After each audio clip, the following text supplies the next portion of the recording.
Do not yield to the overwhelming power of tyranny and despotism. Serve the cause of democracy and freedom. Continue your journey to the end. The bright day is coming. The nucleus of the new race is forming.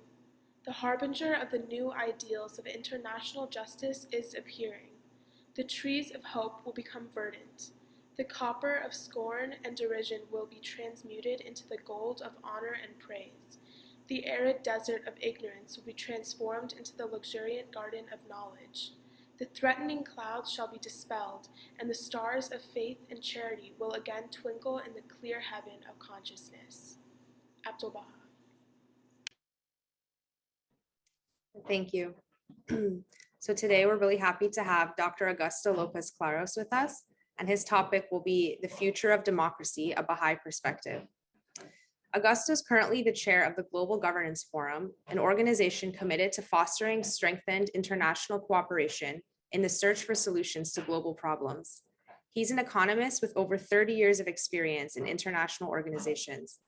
He has worked in a number of senior roles at the World Bank, where he was director of the Global Indicators Group at the World Economic Forum, where he was chief economist, and the International Monetary Fund, which he represented in Moscow during the 1990s. He has published extensively on a range of economic development topics and issues of international cooperation, and has also lectured at some of the world's leading universities, think tank, and international organizations. His latest books are Equality for Women Equals Prosperity for All, and Global Governance and the Emergence of Global Institutions for the 21st Century. And with that, I'll hand it off to Dr. Lopez-Claros. Thank you, Baymane, for your kind introduction. It's a pleasure to be with all of you today. I am myself in Madrid, where it is a little bit past 6 p.m. in the afternoon on a beautiful Saturday full of typical Spanish sun. I wanted to begin this presentation by referring to the concept of democracy, a kind of a definition of democracy, what we mean by democracy. And then I want to talk a little bit about, what are some of the risks to this form of democracy, which I will define. And then also I want to say a little bit about the future. There was a very famous professor at the University of Chicago by the name of Robert Hutchins. And he said that two of the distinguishing characteristics of democracy were equality and justice, and that these two concepts were derived from a concept of people that basically saw them as rational beings and spiritual beings simultaneously. And therefore, because of this, we have the capacity for rational thought and we have the capacity for justice. And this is what makes democracy possible. But he said that because we also have an inclination for injustice, then this makes democracy necessary.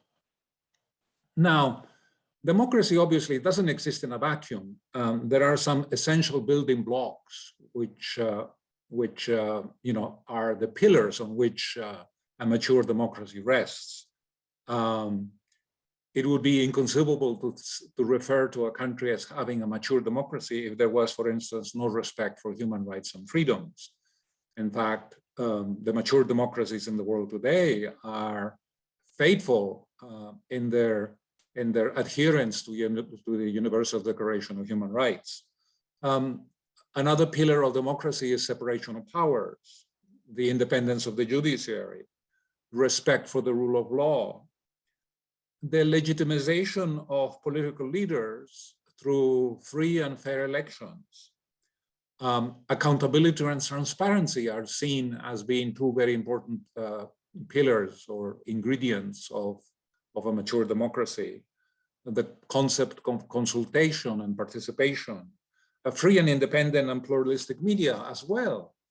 And so you can see why each of these pillars, as I call them, is of vital importance. And you can see and understand as well why their absence threatens the future of democracy or makes a particular country, not a faithful exemplar of the principles of democracy.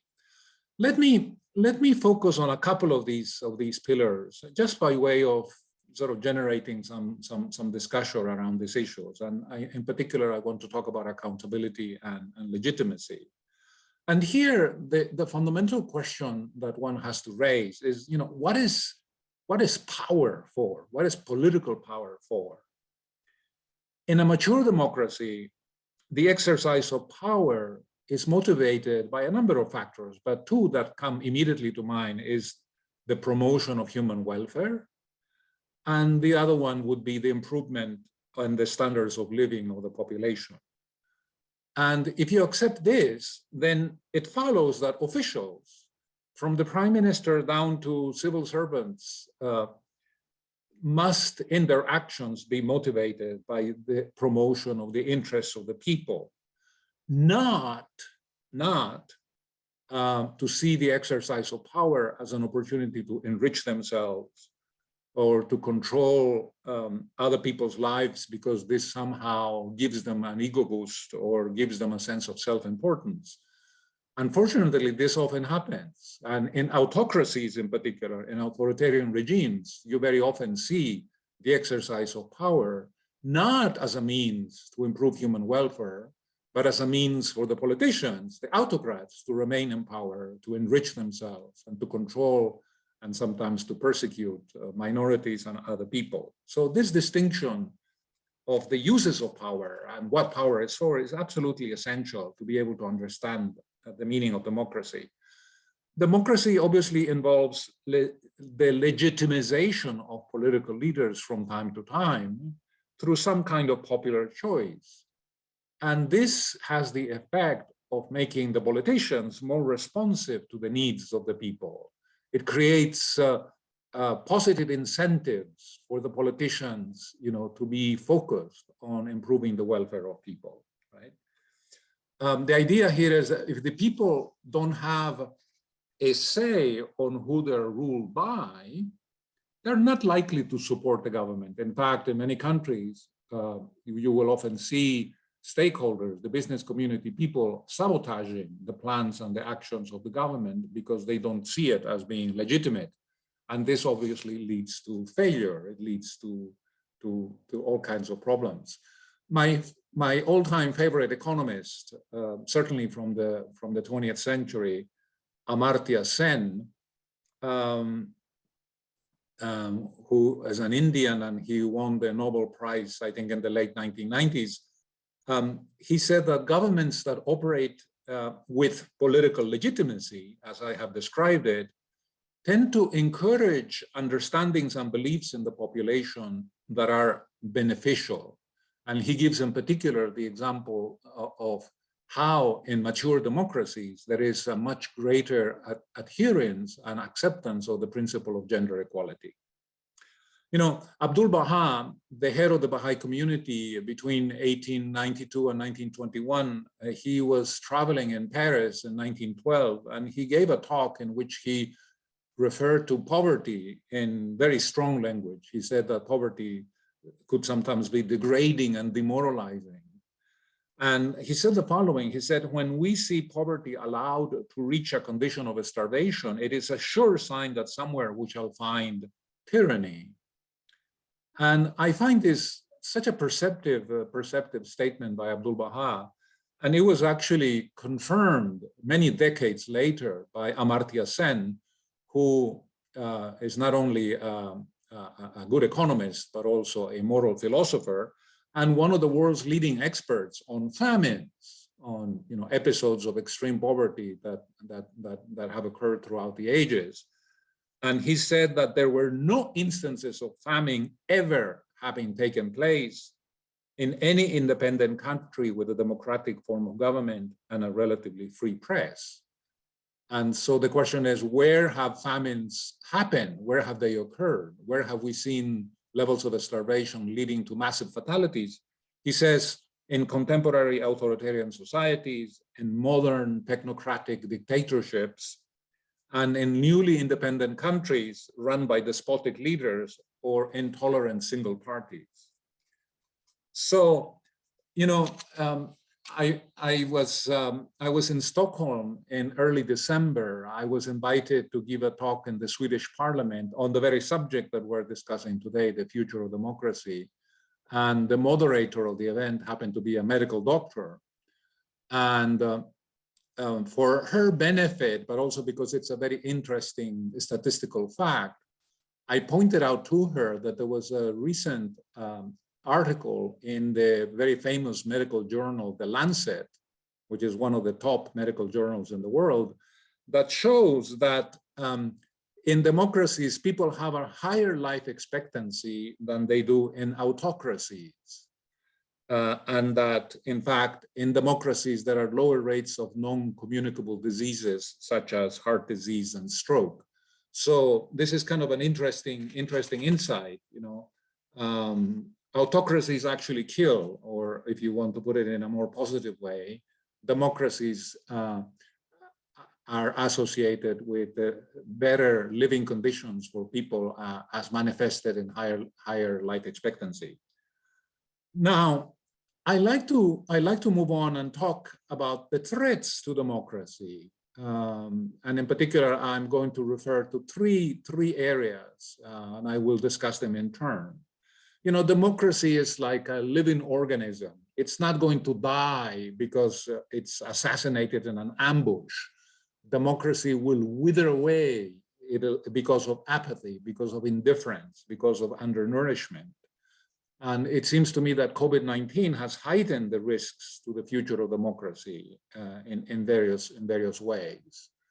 I want to, as I said, talk about three possible threats to democracy. And the first one is what we Baha'is call the extremes of wealth and poverty, or basically, you know, a rising income inequality. This has become a serious problem, income disparities, and the sense that the economic system somehow is not working to promote growth in an even-handed way, and it's not promoting equity.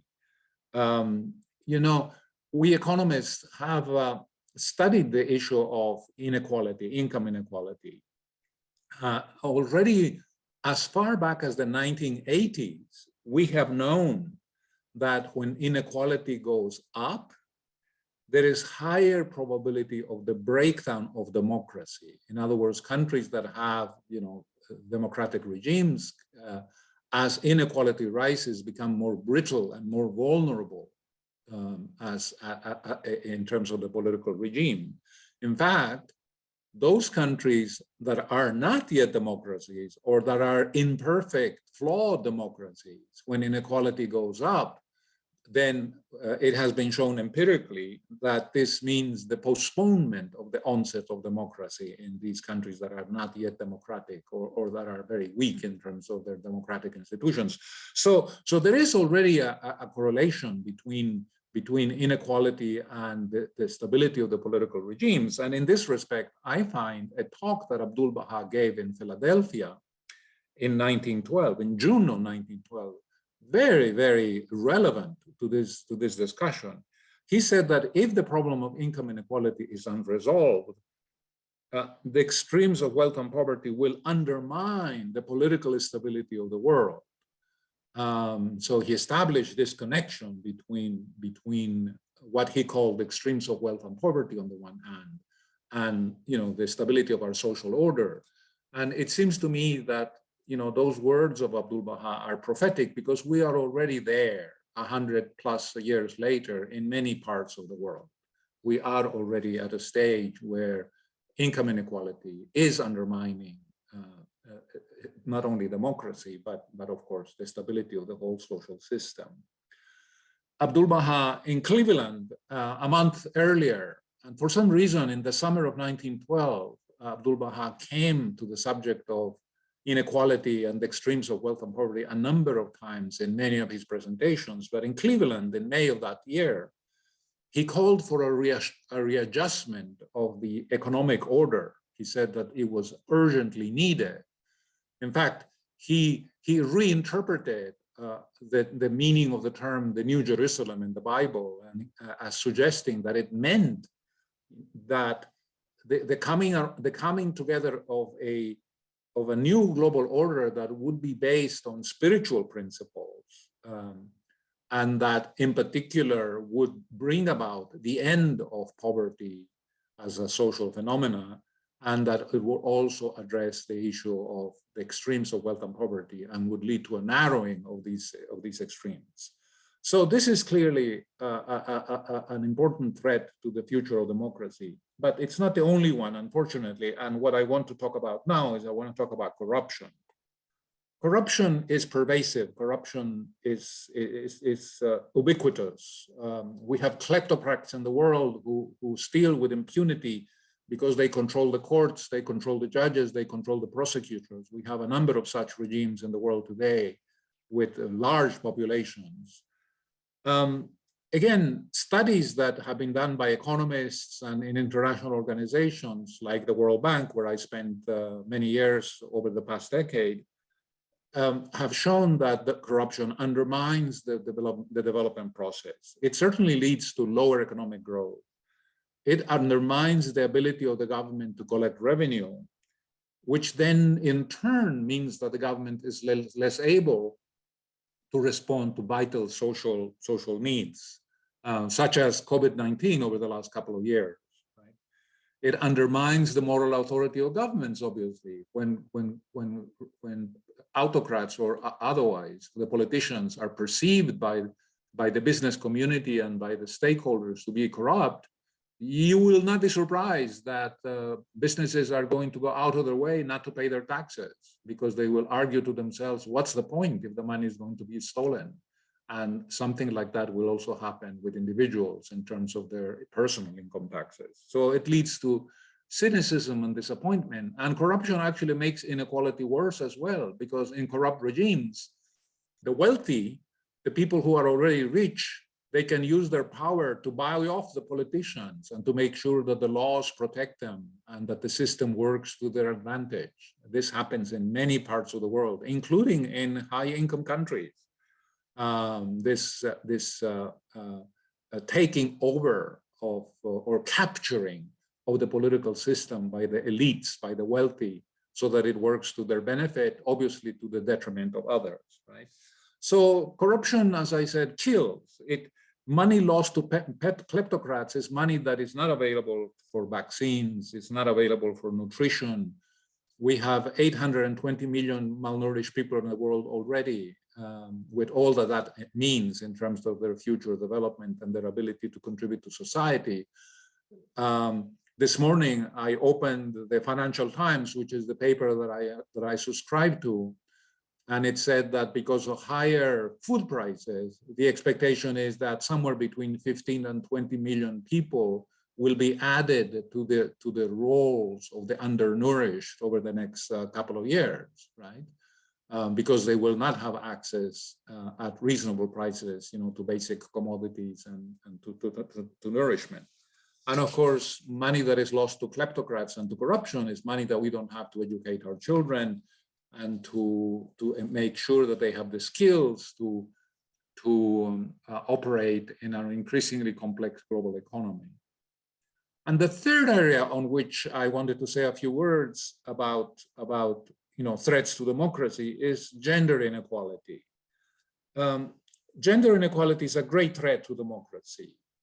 Studies done at the World Bank over the past decade, in fact, by one of the teams that was reporting to me in the Global Indicators Group, shows that throughout the world, there are something like 1,650 laws which actively discriminate against women in a variety of different ways, whether it's in terms of her participation in the labor market and in terms of her ability to open up businesses and conduct economic activity, in terms of her property rights, in terms of running for public office, or in terms of the absence of legislation protecting her from domestic violence. I mean, it is a very disturbing picture. Yes, we have made progress over the past half century, but still there is a great deal more work to be done, to bridge the gender gap. And women in many, many parts of the world are still second-class citizens.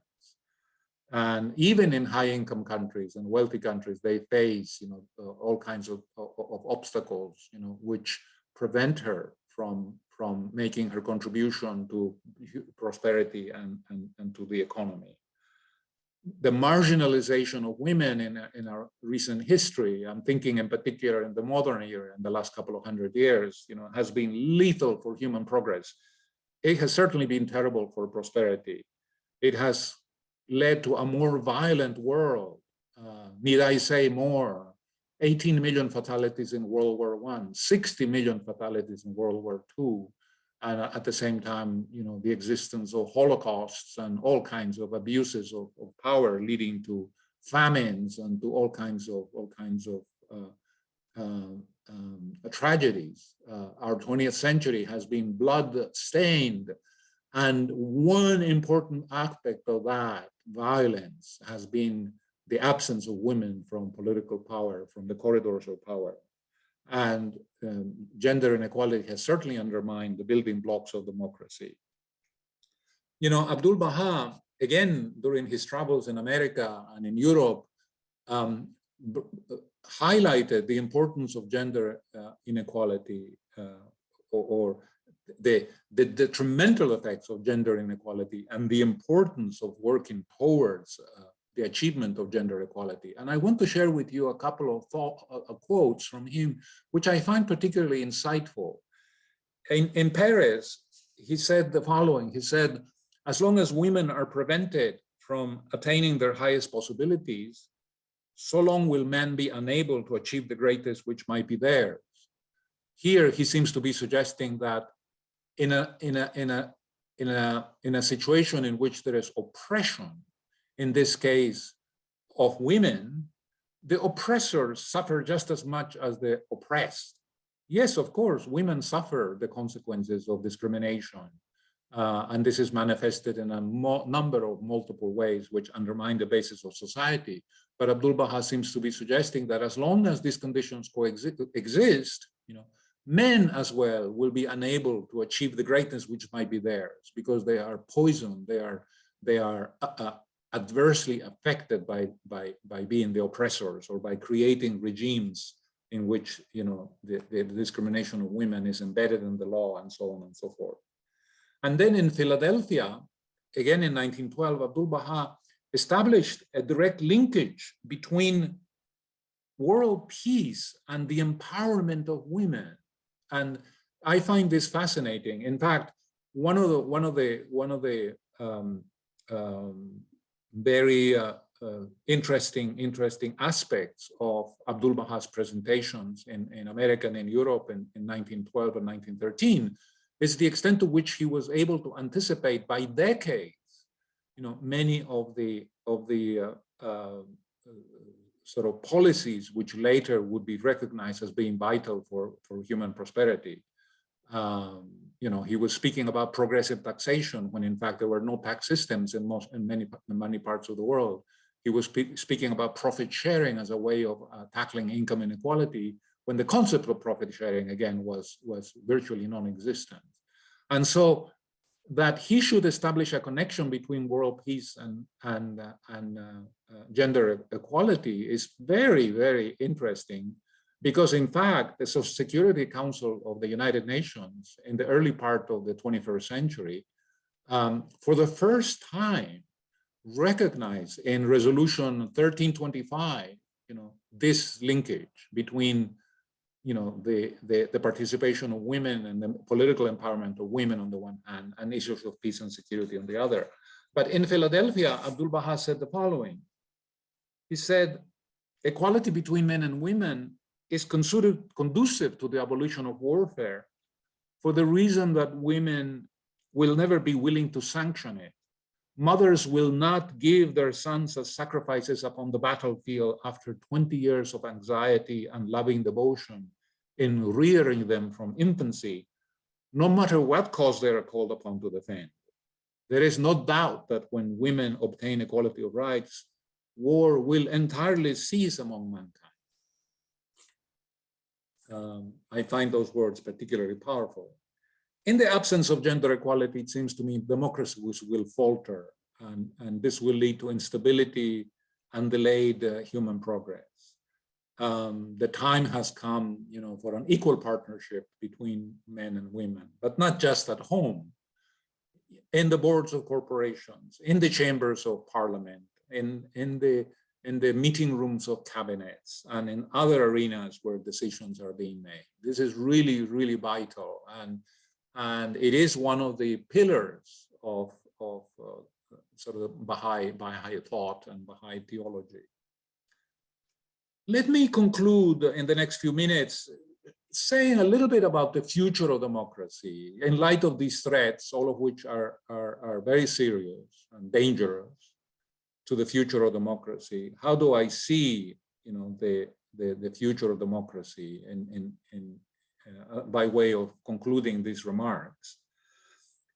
The debate about the future of democracy has taken place against the background of rising superpower tensions, right? If you read the newspapers today, that seems to be one of the most important underlying themes of geopolitics. We are, this reminds me a little bit of the Cold War. I was a young man in the 1980s during the time of the Cold War, the height of the Cold War. And, what I like to do is, rather than talk about the future of democracy through this optic of rising superpower tensions, which are in full evidence today, I like to argue from a different angle. What I like to say is that the problems that we face today, climate change and its consequences, the renewal of the arms race, which is in full evidence today, the malignant uses of science and technology, our vulnerability to viruses, which we have seen, with such incredible strength in the last couple of years through COVID-19. All of these problems will require much stronger forms of international cooperation. That is absolutely obvious to anybody who is surveying the current international political and economic situation. So what I would argue is that the future of democracy is going to be linked to how democratic countries are able to work with other democracies and other large countries operating within different political regimes to help solve these global problems. Right?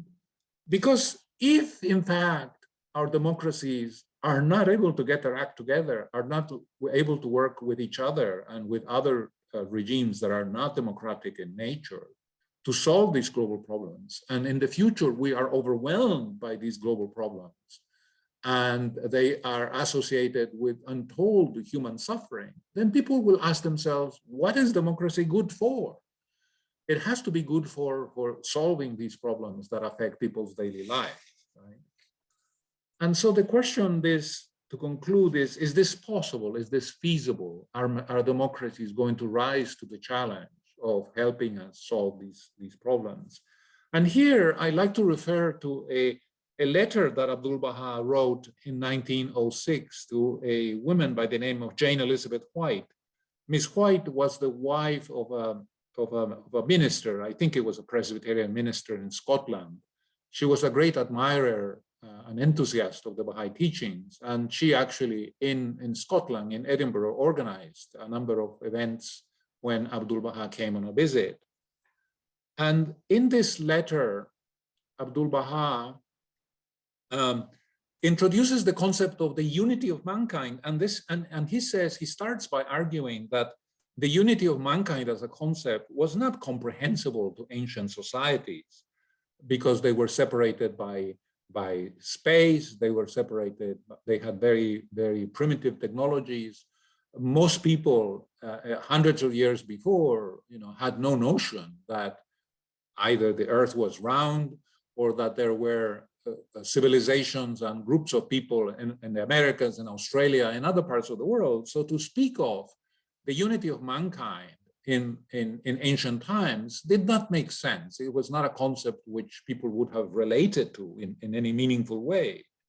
But then he goes on to say, remember, this is 1906, he says, in the 20th century, the concept of the unity of mankind has acquired a new meaning, because this is a century of progress in means of communication, in international trade, in the expansion of education, the emergence of an interdependent community of nations. Right? Abdu'l-Baha didn't use the word globalization in his letter to Ms. White, but it is clear that he's anticipating the coming down of barriers to human interaction in the 20th century, perhaps driven by science and technology especially. Right? And so he says, the unity of nations is a concept whose time has come, causing all the peoples of the world to regard themselves as citizens of one common fatherland. And then he speaks in very glowing terms about the 20th century, and he calls it the century of light. So it is of some significance that at the tail end of the 20th century, we completed the mapping of the human genome, and that one incontrovertible conclusion out of the research project was that there is only one race, the human race. In fact, those are literal words from the American scientists who led the American team in the mapping of the human genome, Craig Ventier. Right? And so if we are citizens of one common motherland, as you wish, or fatherland, as you wish, then we need to broaden our loyalties, consistent with this vision of our essential kinship. Our sense of solidarity has to be to all human family, not just to our particular tribe. You know, Abdu'l-Baha, after he returned from America and Canada and Europe, he was basically stuck in the Holy Land. Back then it was Palestine, because we had World War I around us, that first great conflict of the 20th century. And Abdu'l-Baha was very active in the peace debates around that time. And in 1919, you know, he wrote a tablet, which now we Baha'is know as the Tablet of the Hague, which was addressed to a group, we would call them a civil society organization, as a club of intellectuals and you know, prominent thinkers who had gathered in The Hague, the Netherlands, to talk about the requirements for world peace and how to prevent something like World War I happening again. So Abdu'l-Baha felt that they were dealing with issues of tremendous import. And in the Tablet of The Hague, he says something that I think is so powerful. He says, God has set up no frontier between France and Germany. And then he says that if this notion of limited patriotism or nationalism is allowed to prevail, it will lead to the destruction of the world, he said. Right? So we face unparalleled threats to our future, and none of these can be solved without enhanced and stronger international cooperation. But this has to be done in a way that no one is left behind, whether because of nationality, ethnicity, social standing, gender, religious preference, because we come from the same stock. That is what Abdu'l-Baha is saying. We're citizens of our one and only home, the planet Earth. So to the extent that democracies are able to internalize these insights and use them as the basis for policies and actions, they will not only survive, but will evolve into a system of governance that will deliver peace, security, and prosperity for all. Of that, I have no doubt whatsoever. Thank you so much. Those are the thoughts I wanted to share with you. Thank you so much for offering your extensive experience in this field. We really appreciate it. If anyone has any questions now, you can go ahead and put it in the chat. So while we're giving people time to think, I'll start off with a question. Some people say that, you know, the issue is that international law doesn't really have real consequences for nations, and this is what kind of doesn't serve as an incentive for nations to follow certain guidelines or norms. I mean, do you think that's the issue, or do you think eventually countries will have to want to work together because, like you said, they see us as all part of one human family? Like, should it just be voluntary, or should there be consequences to not following? You know, in 1945, 51 nations got together and adopted the UN Charter. This was a conference in San Francisco, and the United Nations, or the creation of the United Nations and the adoption of the UN Charter was a response to the 60 million fatalities of World War II. And it was an attempt on the part of the international community to create a context for peace and security and to give an organization the ability to pass international law. Right? And as a result of those efforts, there has been some progress made in the recent decades. The United Nations has contributed, for instance, to a remarkable strengthening of international law in the area of human rights, with the Universal Declaration in 1948, and the conventions and the covenants adopted in decades afterwards. We have a much stronger framework for human rights anchored on international law. We have been less successful in terms of peace and security because of a very fundamental flaw, which was introduced at the beginning of the creation of the United Nations, which is the veto power in the Security Council, which is an affront to not only law and justice, it's an affront to the very basic principles of democracy, right?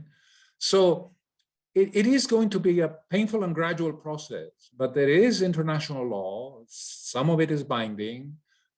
In some parts of the world, like in the context of the European Union, we do have a European Parliament which is passing Europe-wide law. There is a European Court of Justice which interprets this law. It is a form of international law. It doesn't have universal applicability, but it certainly has applicability within the 27 members of the European Union. So that is highly encouraging, and it's a very important development. Thank you so much. The next question is, as to the equalization of the means of the livelihood and the development of countries' democracies, what might the effect of future cross-border or multinational adoption of a cryptocurrency-based economy be on those nations' economic equalization and their national democracy?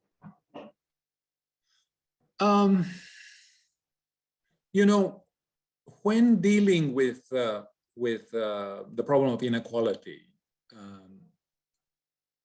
if I were to prioritize, what are some of the things that we can do, to enhance income equality, to reduce the gap between the very rich and the very poor.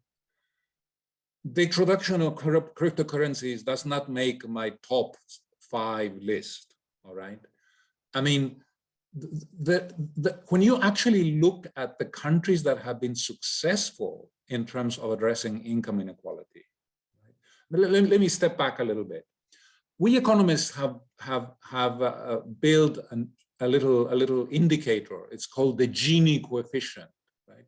It's an indicator that was introduced by an Italian economist at the beginning of the 20th century, and that is a way of measuring income inequality. And the way the coefficient works is the higher the coefficient, you can think of it as between 0 and 100, right? So the higher the coefficient, the closer it is to 100, the higher the level of income inequality, right?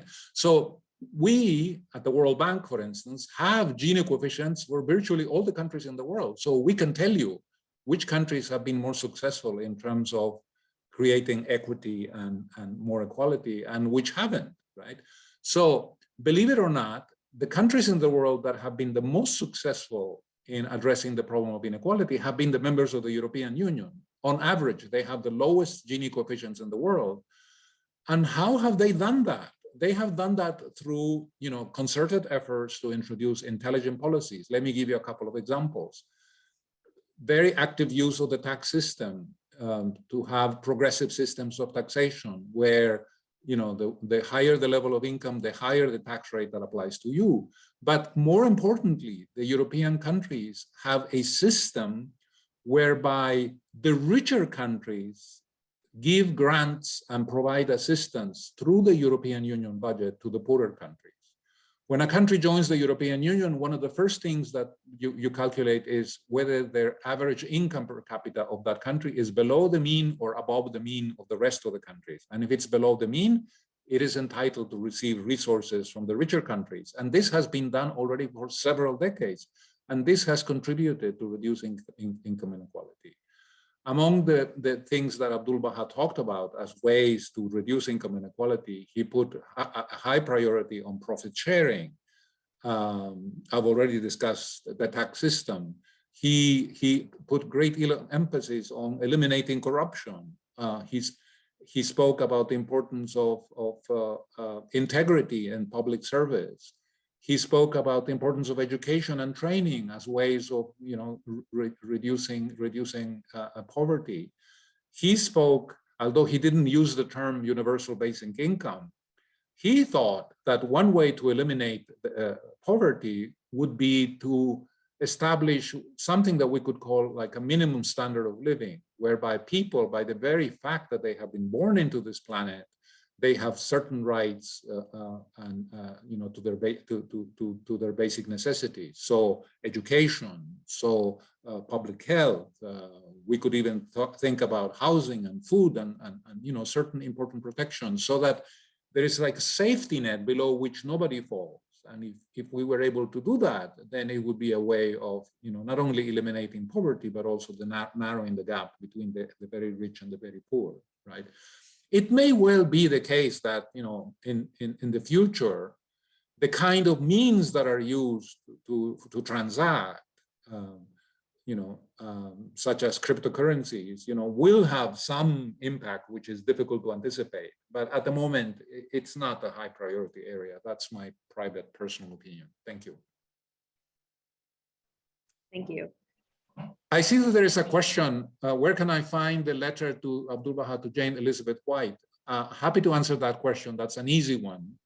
It is reproduced in many places, but to use Baha'i jargon, this is also referred to as the tablet of the 7 candles of unity, which you have seen in many places. In fact, it's actively quoted in the Century of Light, that wonderful document published by the Universal House of Justice upon the end of the 20th century, but it is reproduced in other places as well. It is the candles, the 7 candles of unity tablet. That is the letter to Jane Elizabeth White. Great, thank you. The next question is, how do you define or account for the growing number of homeless people in America, especially in California? It's the failure of public policies in a country where you have vast wealth, and California is one of the richest and most prosperous states in the union.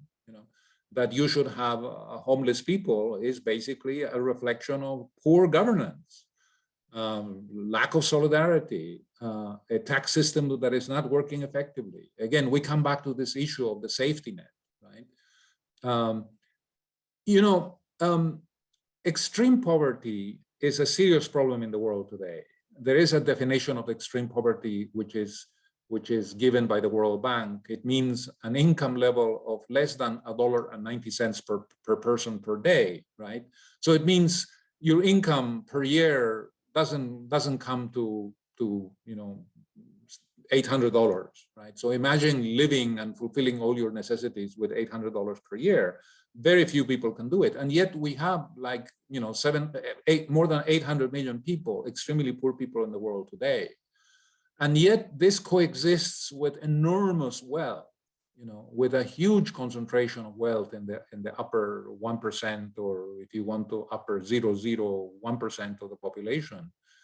And the only way that you can create that safety net that will bring these people from below the poverty line and provide them the basic necessities, so that they don't suffer, as Abdul Baha said, degrading and demoralizing poverty, is to have better public policies, to have a better and more intelligent use of the tax system. And that can be done if the people support it. In Europe, in Sweden, in Norway, in Finland, in Denmark, in Iceland, the countries that have the lowest Gini coefficients, in other words, that have the most equitable societies, the people support a tax system which taxes the rich in a way that creates resources which then can be allocated to create a safety net, right? So it is a symbiosis between the politicians who design the public policies and the people who get to pay the taxes, right? And so homelessness coexists because much of the population accepts it as normal, is willing to accept it, and is willing to live with this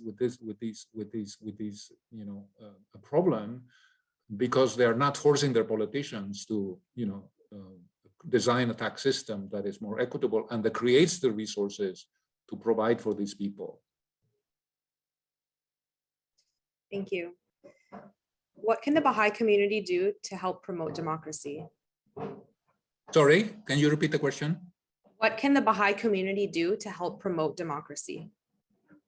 I think that the dissemination of many of the Baha'i principles which underpin the Baha'i faith,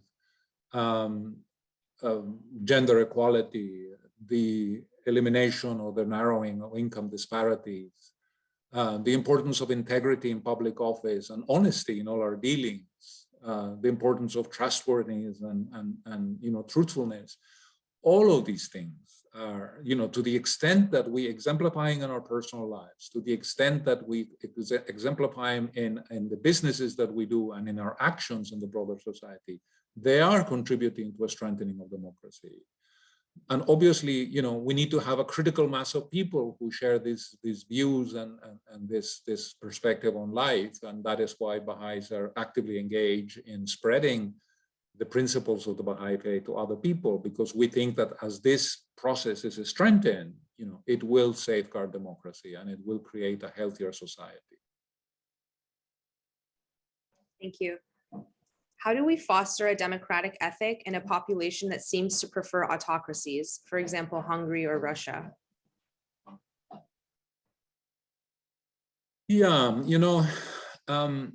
when you look at those regimes, I go back to my list, right? Remember when I was talking about, sort of what are some of the characteristics of a healthy democracy or a mature democracy? I was talking about the building blocks, the pillars, right?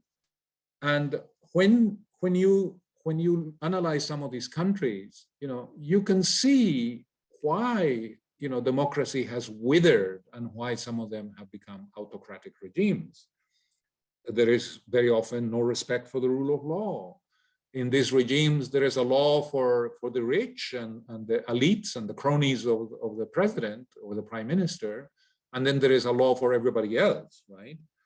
There is democracy only in a very superficial way. There is no separation of powers. In many of these countries, the judges are in the pockets of the executive. There is no independent judiciary, right? In Russia, there is an expression, it's called justice by telephone. You know what that means? It means that there is an important case before a judge, and the judge gets a telephone call from a senior politician, and the senior politician tells him how to rule, and the judge rules in a way that is consistent with those instructions from the senior politician, because if he doesn't, he loses his job, right? And so that's not a separation of powers, that is an abuse of the executive or the powers that it has, right? There is certainly no respect for human rights and freedoms. In many of these countries, there is an abuse of power. And of course, in these autocracies, there are vast levels of corruption. The cronies and the friends of the prime minister are the richest persons in the country, inevitably, always. That is what political power is for personal enrichment. It's not for human welfare. It's not for advancing the country. It's not for making the country more innovative. It's not for increasing the footprint of the country in the global economy through the development of new industries and new technologies that reflect well on the scientific prowess of the country. Not at all. None of that matters. It is all about power. It's all about money. It's about accumulation of wealth. right? And these countries that you have mentioned and many others, suffer from these problems. And that is why ultimately, they are democracies in name only, or they are deeply flawed democracies, or simply, cease to be democracies altogether. The Economist magazine does every year a ranking of they have an interesting index where they classify countries by the political regime that they have. So you can be a democracy, a full democracy. So Sweden and Norway would qualify to be full democracies.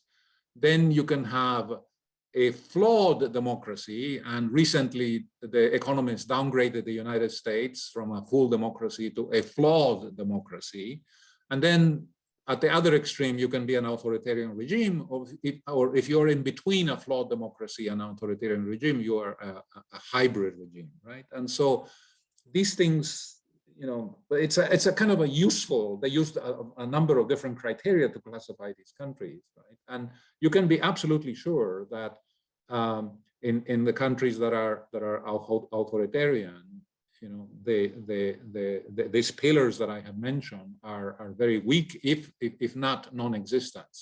Interestingly, a study that has been done at the Global Governance Forum recently on gender equality shows that women suffer the most in autocracies. Autocracies have one of their distinguishing characteristics is discrimination against women. Hungary, you mentioned Hungary. What's the percentage of women in the Hungarian parliament? In most other European countries, it's in the 30s and the 40%, right? And in countries like Norway and Sweden, it is getting close to 50%. In Hungary, the last time I looked at the numbers, was 11%. So it's a very anti-women country because it is an autocracy. It works. It works in that way. So.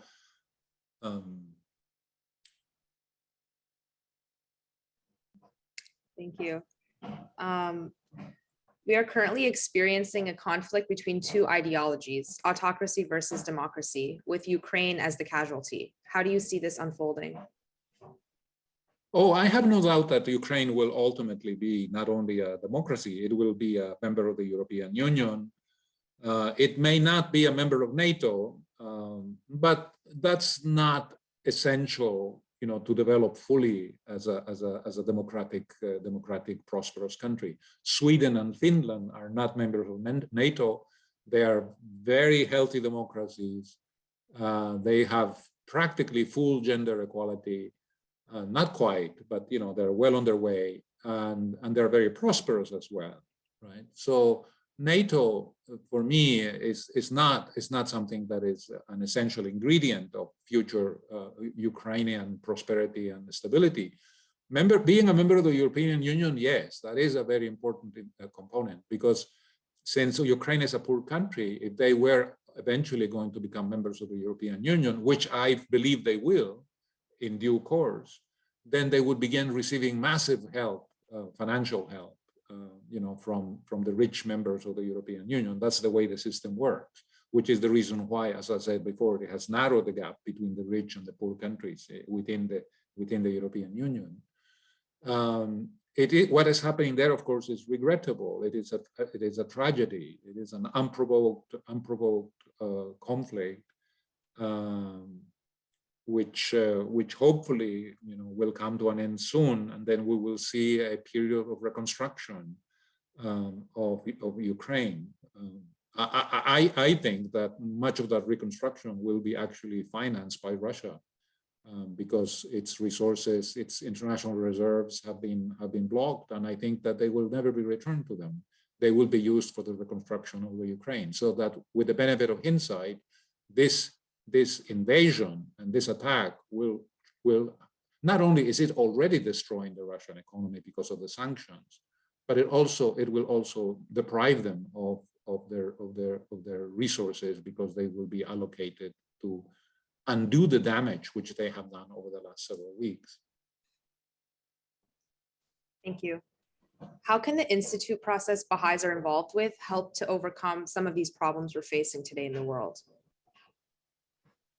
Again, this is coming back and I don't want to repeat myself, all right, to the extent that the members of the Baha'i community exemplify within their communities, the core principles of the Baha'i faith, to the extent that they are able to teach these principles and sort of make other people aware of these principles and create in them the desire to exemplify these principles in their own lives, then you generate processes of transformation. We think that the Baha'i teachings are going to be a very powerful catalyst for human progress in the future. And as the world becomes more ungovernable, as we begin to face the consequences of many of the very serious problems that we have today, from climate change to the arms race and so on, rising income inequality and so on, all the things that we have discussed today, I think that there will be a thirst for a new way of running the world, that people will be pressuring their politicians. We need to reform our global order in a way that will create peace and prosperity and that will address these problems that we're facing. And I think the Institute process is part of that. It is part of that catalytic effect, which hopefully Baha'i principles and ideas will have in contributing to a better world. Thank you. How long before Russia can merge with the EU, creating a Eurasian Union? Oh, I don't think that will happen within our lifetimes, to be frank, if it ever happens. I think that, to become a member of the European Union, not only do you have to be a democracy, right, but a democracy not in name only. In other words, your regime, your country has to have the institutions and the practices of a mature democracy. You have to have respect for human rights. You have to have the separation of powers, a free press, and so on and so forth. And all those elements are, of course, completely missing in Russia today. Right? So I don't think it will happen within our lifetimes. And the longer this war goes, I think the longer it will take for Russia to make a comeback and to reinsert itself into the international community as a law-abiding nation, respectful of human rights and ruled by the rule of law. Until that happens, I think it's just a pipe dream. And unfortunately, in the last several weeks, because of this invasion and the violence and the killing and so on, Russia has entered a period of self-destruction. The regime is destroying the economy. The sanctions have been without precedent. And to reverse that, it will take, I would say, many years. So I'm not waiting the emergence of a Eurasian Union, certainly not within my lifetime. Thank you. With the reconstruction of Ukraine, should Russia also be supported in rebuilding a healthy country in order to prevent the mistakes of the League of Nations that led to the losers of World War I, Germany, to become more evil, as opposed to the Marshall Plan that helped countries in Europe come into a good situation after World War II?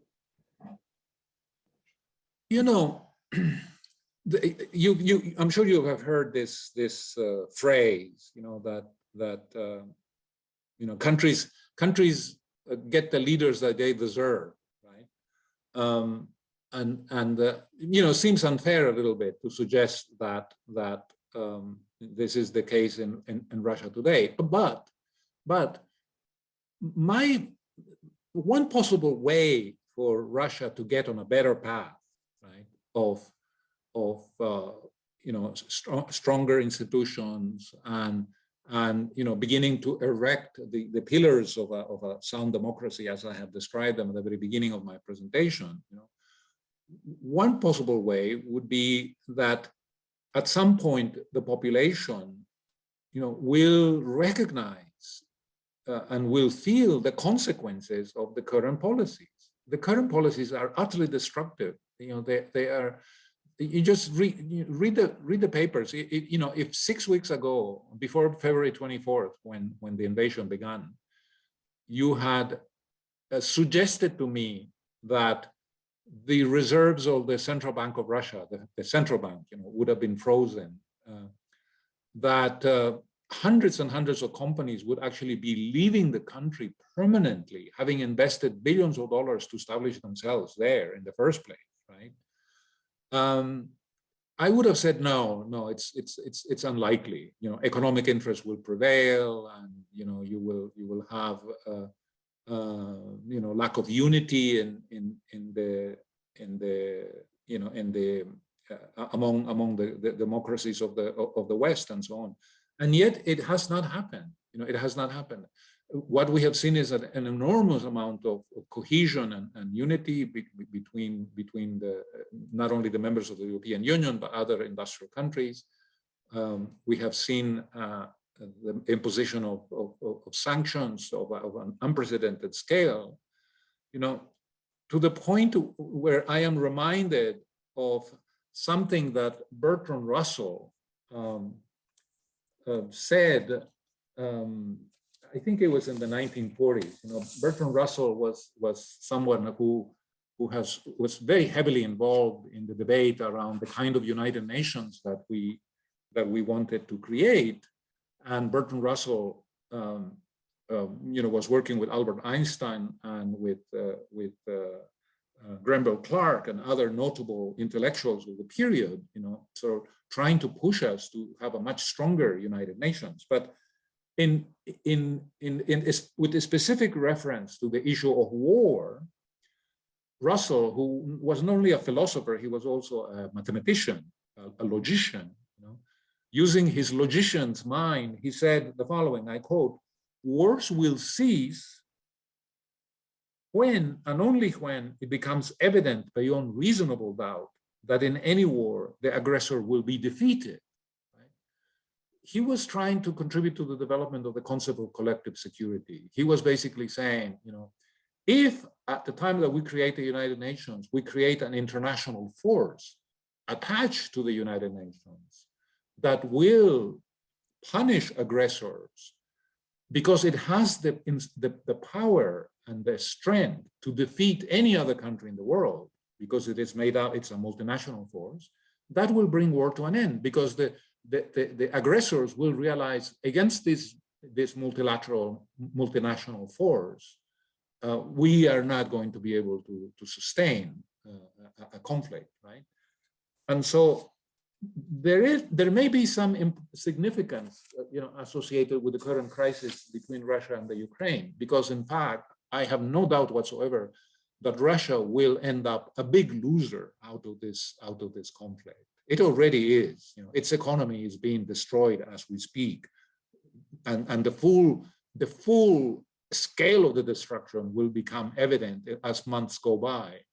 I can speak with some confidence. I'm an economist. I understand these things reasonably well. I have spent a lifetime studying them.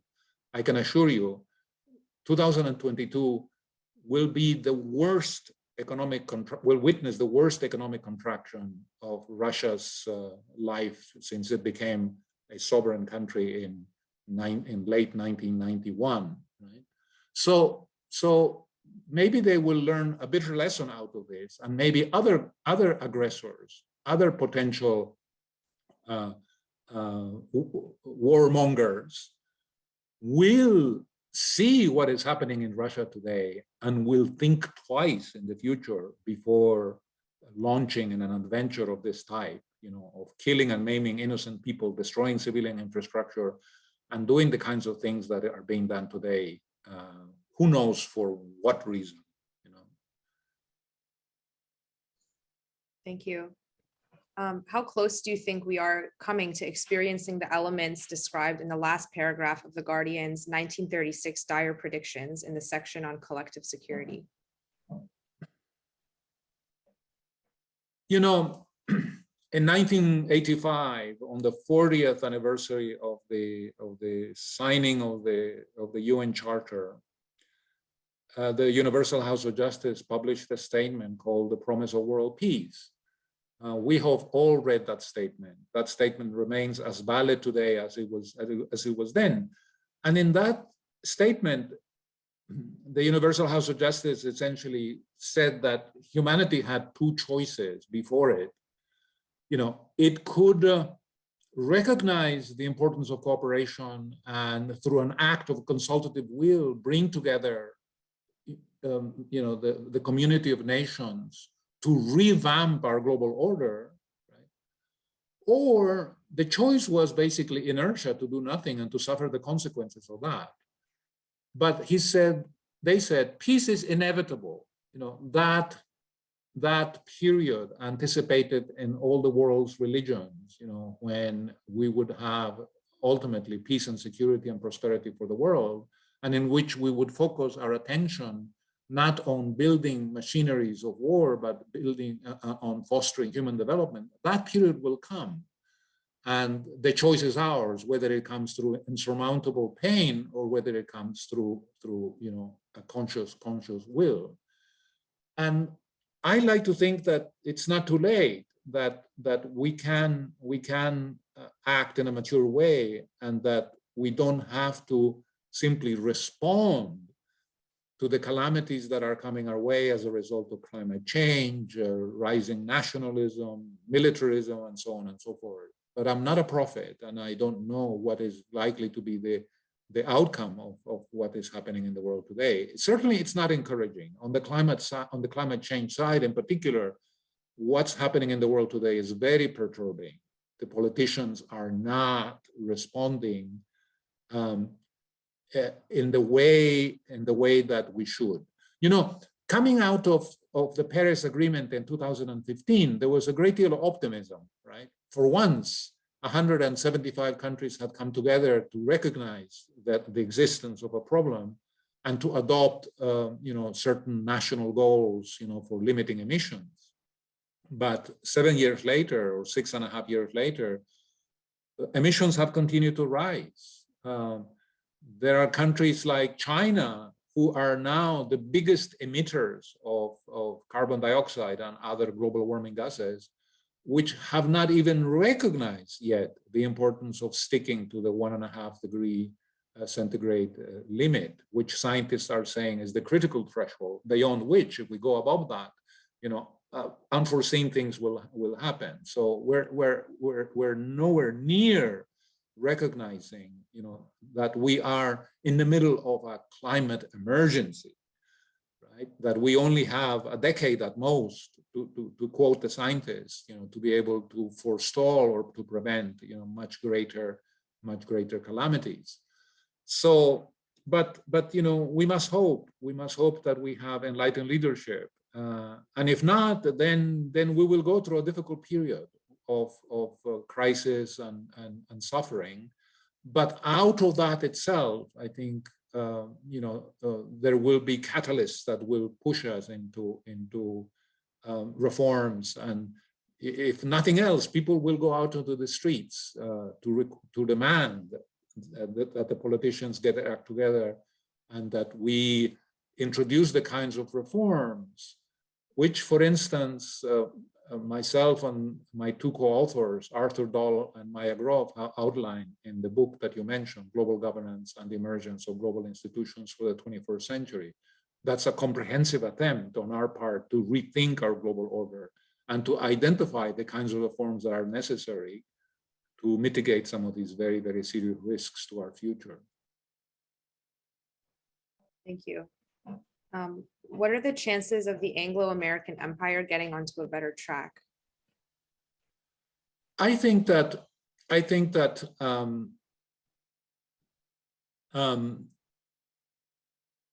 certainly in the context of the current crisis, Europe and the European Union will play a vital role, and it will continue to do so in the future.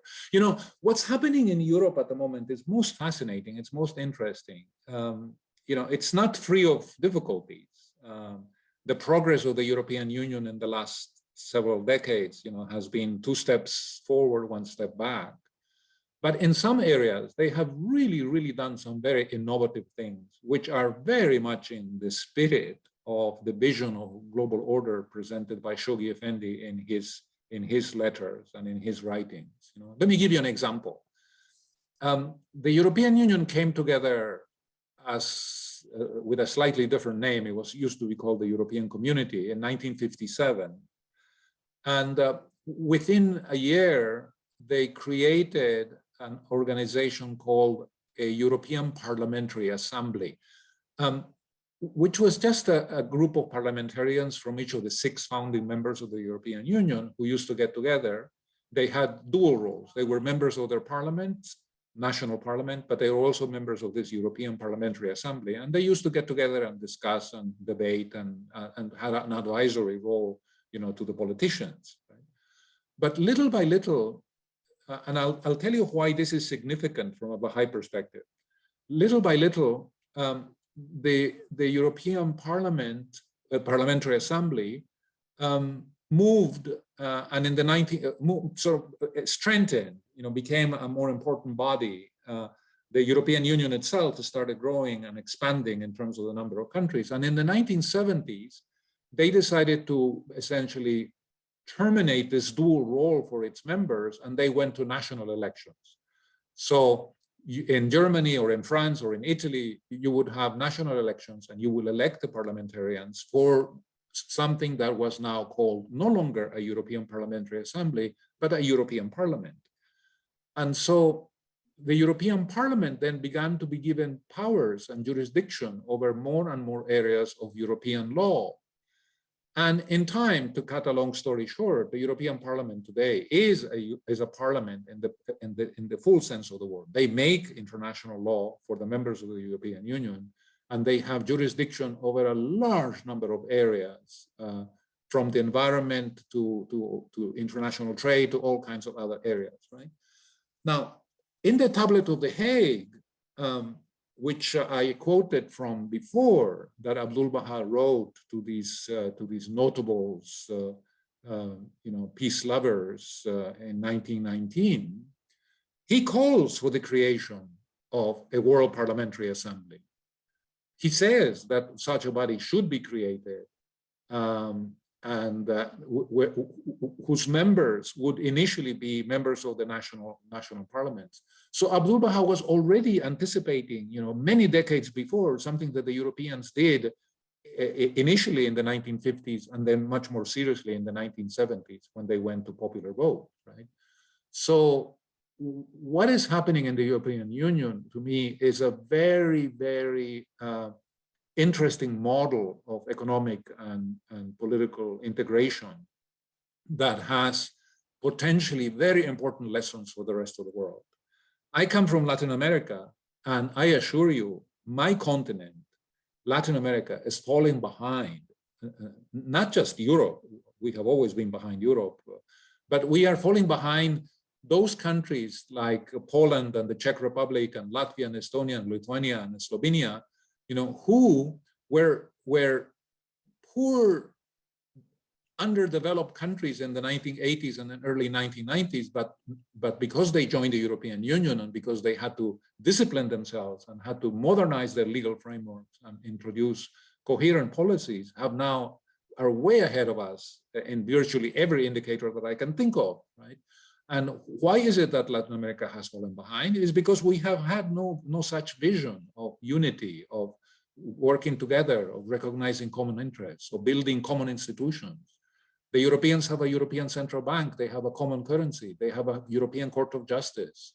They are doing law that is binding on all the members of the Union. That was the original idea for the United Nations, by the way. When the United Nations, when we started thinking in 1942, 43, 44, what kind of United Nations we wanted, the initial thinking was exactly that. It was to create a body that would do international law and that would be binding on its members, that would have jurisdiction on, especially in areas of peace and security. Unfortunately, that vision came to an end for reasons which I will not go into because that's another talk. So I I'd like to think that rather than having an Anglo-American union, right, we should think in broader terms, of that will include not only all of the European Union, but also many of the democracies of in other parts of the world that are prosperous, that are rule-based, that are. I'm thinking of Japan. I'm thinking of New Zealand, Australia. There are many countries, who are not part of the sort of the Europe or North America, and yet have managed to develop prosperous societies, with full democratic regimes. Thank you. For Baha'i youth, which area of voluntary or professional service do you think are most efficient to bring this new civilization and minimize the agony of war? I think that young people, I cannot overemphasize for them, the importance of education, the importance of acquiring skills, and getting the best that the educational systems can offer today, because the world is becoming more and more complex, and young people need to be updated in terms of their knowledge and their skills. So education is more important today than it has ever been, and I think it will continue to be so. And Abdul Baha, already in the 19th century, in The Secret of Divine Civilization, was speaking to his fellow Iranians, that backward, violent country in the 19th century. He was speaking to them about the importance of expanding the frontiers of knowledge. And he was pointing to Europe as an example. And he was saying, what harm would there be in adopting the institutions and the processes which have led to European prosperity and scientific advancement? So that is the way that Abdul Baha saw the importance of education and training as being of vital importance for the development of the individual and the development of society, right? Now, in terms of what is specific areas to study, where do you become an expert? That is a function of your personal interests, your passions, right?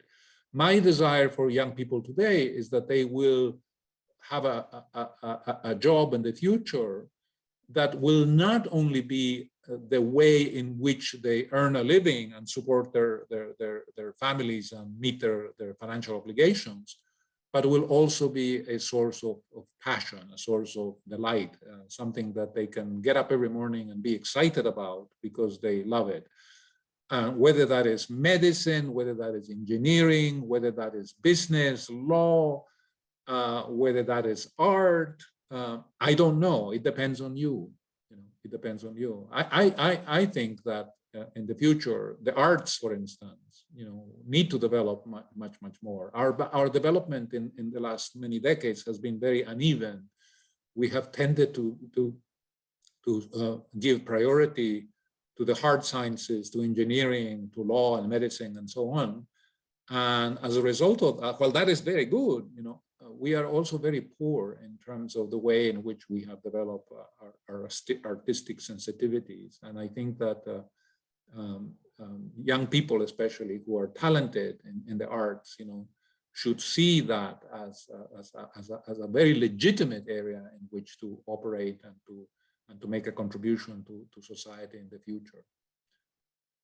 Thank you so much again for your talk. And then this Q&A was also very enlightening. So we really appreciate you giving us your time today. All right. Well, thank you for the invitation. It has been wonderful seeing all of you. I see some known faces in the little icons of the Zoom platform. But thank you for the invitation, and have a good weekend, all of you, and my best wishes to everyone. Thank you. Thank you. And just to announce our speaker next week, it will be Dr. John Woodall, and his topic will be Reflections on the Baha'i Long Healing Prayer.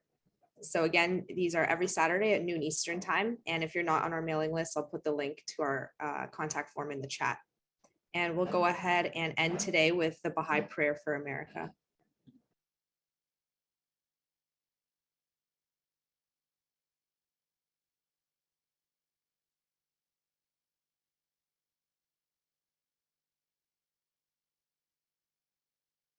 O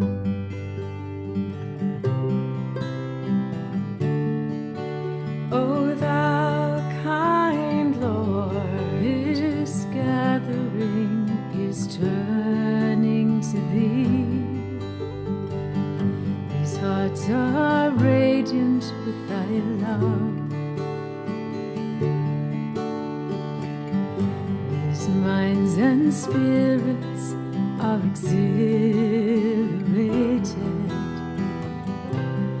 by the message of thy glad tidings, O God. Let this American democracy become glorious in spiritual degrees, even as it has aspired to material degrees, and render this just government victorious.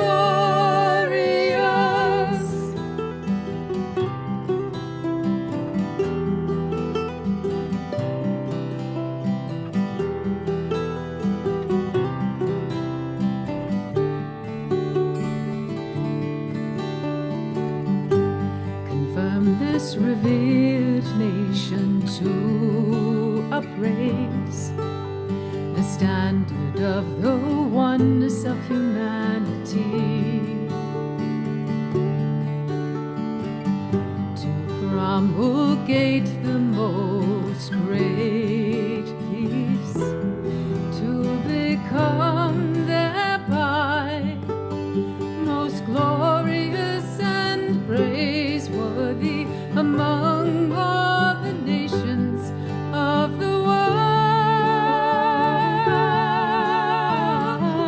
This American nation is worthy of thy favors and is deserving of thy mercy. Make it precious and near to thee, through thy bounty and bestow.